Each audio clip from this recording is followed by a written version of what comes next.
Good morning 10th class. बेटा we are continuing our chapter sectors of Indian economy.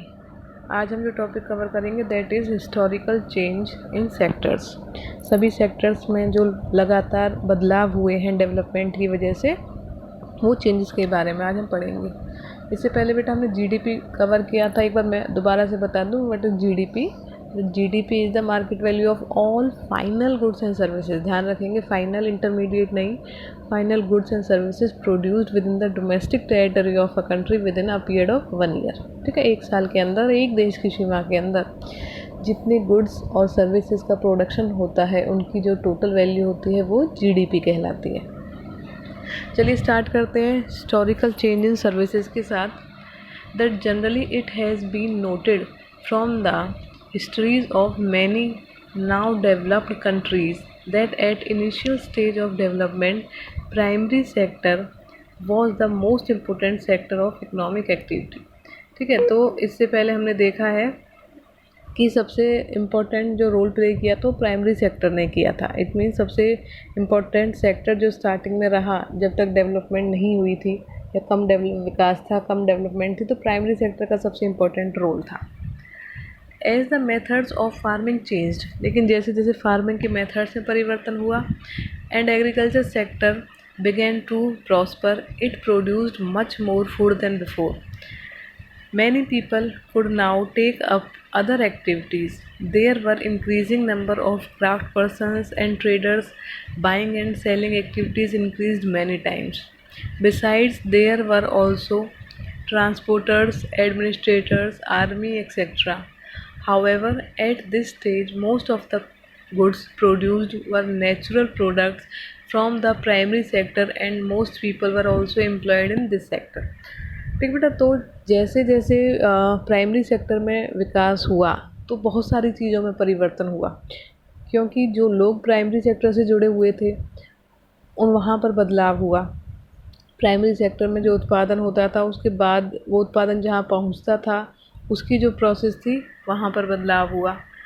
जैसे जैसे methods जो थे फार्मिंग के, जब उनमें बदलाव आया तो एग्रीकल्चर प्रोड्यूस इंक्रीज़ हुआ। इट मीन्स जो एक फील्ड पे पहले जितना प्रोडक्शन होता था उससे ज़्यादा एक फील्ड पे प्रोडक्शन होने लगा। अब प्रोडक्शन होने लगा तो वहाँ पे ज़्यादा लेबर की रिक्वायरमेंट होने लगी, उस प्रोडक्शन को सेल करने के लिए ट्रांसपोर्ट की ज़रूरत होने लगी। तो धीरे धीरे और इसमें चेंजेस होते चले गए। आगे देखिए, over a long time more than 100 years and especially because new methods of manufacturing were introduced, factories came up and started expanding. Those people who had earlier worked on farms now began to work in factories in large numbers. People began to use many more goods that were produced in factories at cheap rates. Secondary sector gradually became the most important in total production and employment. Hence, over time, a shift had taken place. This means that the importance of the sector has changed. तो बेटा अब आगे फिर हम secondary sector की बात करें तो कुछ टाइम बाद सेकेंडरी सेक्टर में भी बहुत बदलाव आए। जो रॉ मटेरियल प्राइमरी सेक्टर से भेजा जाता था उसको यूज़ अप करने के लिए अलग अलग फैक्ट्रीज़ को बनाया गया और वो फैक्ट्रीज़ बढ़ती हुई चली गई, वहाँ पर एम्प्लॉयमेंट बढ़ती हुई चली गई, मशीनरी, कैपिटल सब कुछ इंक्रीज़ हुआ और सेकेंडरी सेक्टर का जो रोल है वो और ज़्यादा इंक्रीज़ होता हुआ चला गया। इट मीन्स पहले प्राइमरी सेक्टर इम्पॉर्टेंट था, लेकिन ग्रेजुअली धीरे धीरे सेकेंडरी सेक्टर का रोल जो है वो भी इंक्रीज़ हुआ। सेकेंडरी सेक्टर या मैन्युफैक्चरिंग सेक्टर जो था वो बहुत ज़्यादा एक्सपेंड हुआ, जिसके बेनिफिट जो थे वो लोगों को मिले।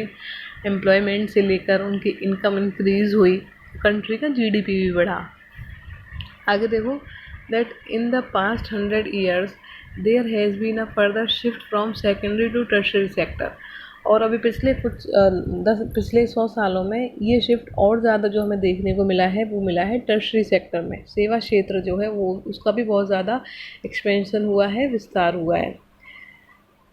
In developed countries, the service sector has become the most important in terms of total production.